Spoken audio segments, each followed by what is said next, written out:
Your brain rewards you for lying. Not sometimes, not occasionally, every single time.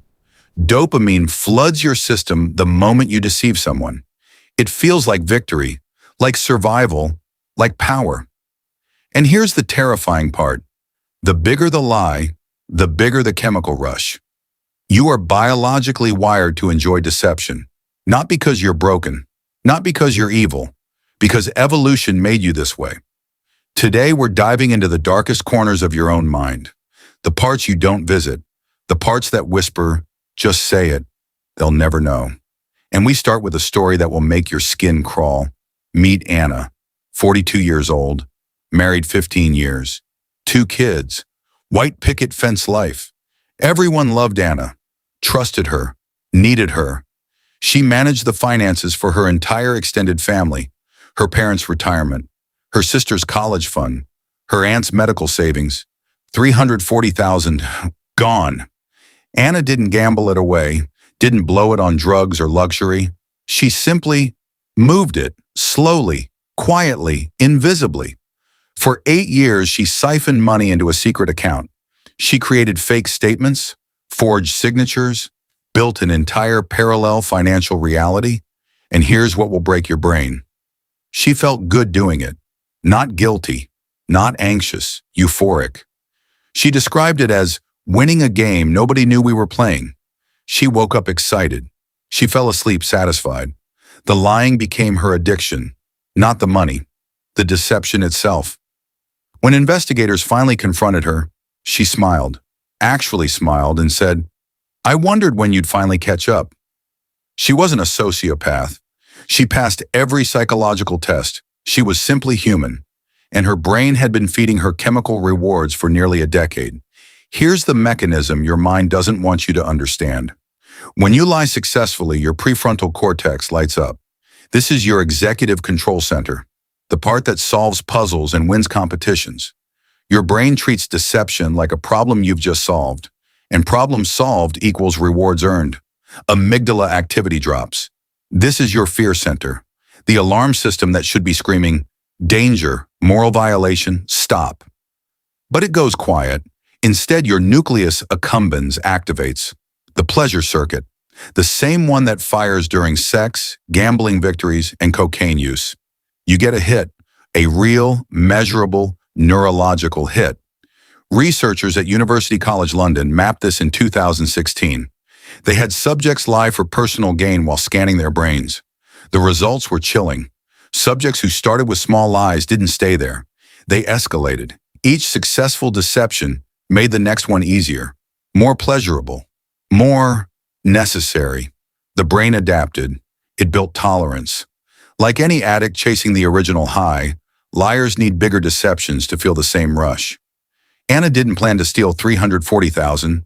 She planned to borrow $500, just once, just temporarily. But the feeling hooked her, the feeling of being smarter than everyone in the room. But here's the twist.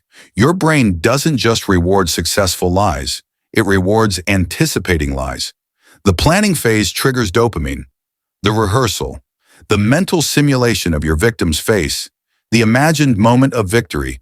You get high before you even speak. This is why liars often seem happier than truth tellers.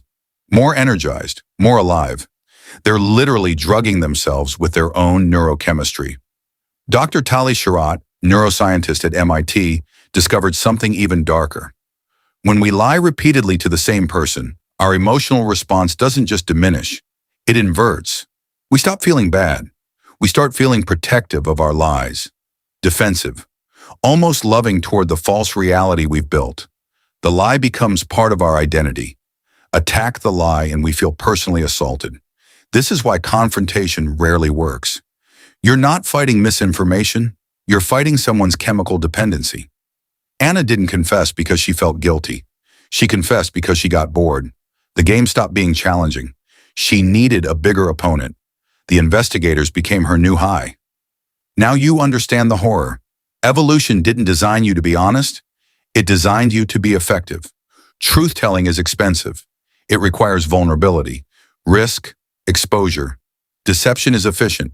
It preserves resources, maintains status, eliminates conflict without confrontation. Your ancestors who lied well survived longer, mated more, passed on these neural pathways.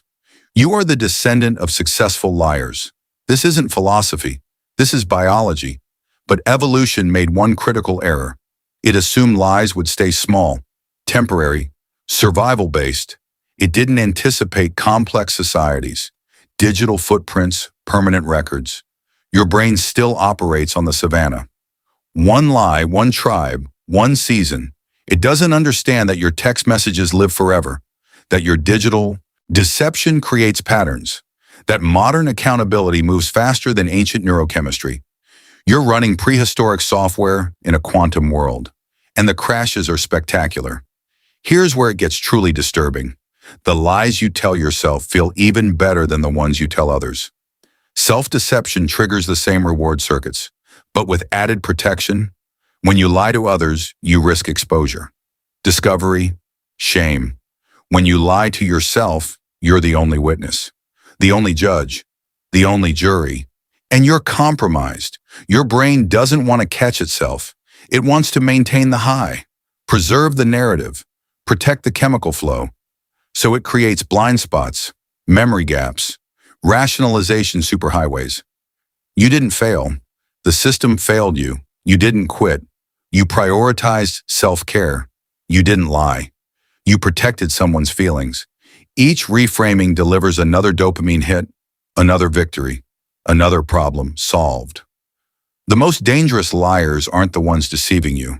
They're the ones who've convinced themselves they're honest. They believe their own performance, feel genuine emotion while performing false narratives. Anna believed she was helping her family, protecting them from financial anxiety. She'd pay it back eventually. She was the hero of her own story. The brain doesn't just permit this delusion, it demands it. Cognitive dissonance, the mental stress of holding conflicting beliefs, triggers cortisol, stress hormones, discomfort. Your brain will do anything to eliminate that discomfort, including rewriting your entire autobiography, including believing you never lied at all. But here's the pattern you must recognize. In yourself, in others, in everyone. First comes the small lie, the harmless omission, the softened truth. The brain notes, no consequence, positive feeling. Repeat. Then comes the medium lie, the story enhancement, the credential inflation. The brain notes, still safe, better feeling. Repeat. Then comes the big lie, the fundamental betrayal, the identity reconstruction. The brain notes, maximum reward. This is the new baseline. But the baseline keeps rising. Each category of lie becomes normal through repetition. What shocked you last year feels standard today. This is neural adaptation, tolerance, the same mechanism driving substance addiction. And like addiction, withdrawal is brutal. Telling the truth after prolonged deception feels like failure, like loss, like death. The brain screams for its chemical reward. It creates anxiety, depression, existential dread, all to push you back toward the lie. Anna tried to stop twice. Both times she fell into deep depression, not from guilt, from chemical deprivation. Her brain was punishing her for honesty. Most liars don't get caught because someone outsmarted them. They get caught because they got careless, bored, desperate for a bigger challenge. The brain's reward system eventually demands audience participation. The secret becomes too heavy, the victory too private. They start leaving breadcrumbs, testing boundaries, flirting with exposure. Anna began accidentally leaving bank statements visible, mentioning investments that didn't exist, creating near misses that thrilled her. She was building her own collapse. Because the ultimate high isn't successful deception, it's surviving deception, being caught and forgiven. The drama, the performance of remorse, the reconstruction of trust, new game, new rules, new dopamine patterns. Some liars engineer their own discovery, unconsciously, compulsively. The confession becomes the new lie. The performance of honesty becomes the new deception. And the cycle continues. So is there escape? Yes, but not through willpower, not through deciding to be honest. Your brain needs replacement chemicals, new reward pathways, different victories, physical risk, creative achievement, genuine intimacy. These trigger similar dopamine flows without the cognitive damage, but they require vulnerability. The very thing lying protects you from. The transition is agony. Your brain will resist. It will romanticize your lies, minimize their damage. Promise you can handle just one more. This is the addiction talking. Anna's recovery took 3 years, not because she was rebuilding trust with her family, because she was rebuilding trust with herself. Learning to tolerate the discomfort of truth, the flatness of reality without chemical enhancement. She describes it as learning to see in black and white after living in color. But the colors were killing her. Now you know, the next time someone lies to you, understand. They're not just deceiving you, they're medicating themselves. The next time you lie, recognize. You're not protecting anyone. You're feeding a chemical dependency that will demand larger sacrifices. And the scariest thought of all? The people who lie most convincingly believe they're telling the truth. Their brains have completed the transformation.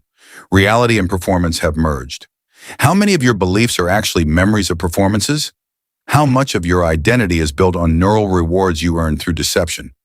Would you even know? Comment below. What's the lie you've told that felt too good? The one that worried you? Subscribe before you forget. The next video goes deeper into the lies we tell about love, the ones that feel like destiny. And trust me, you've told them too.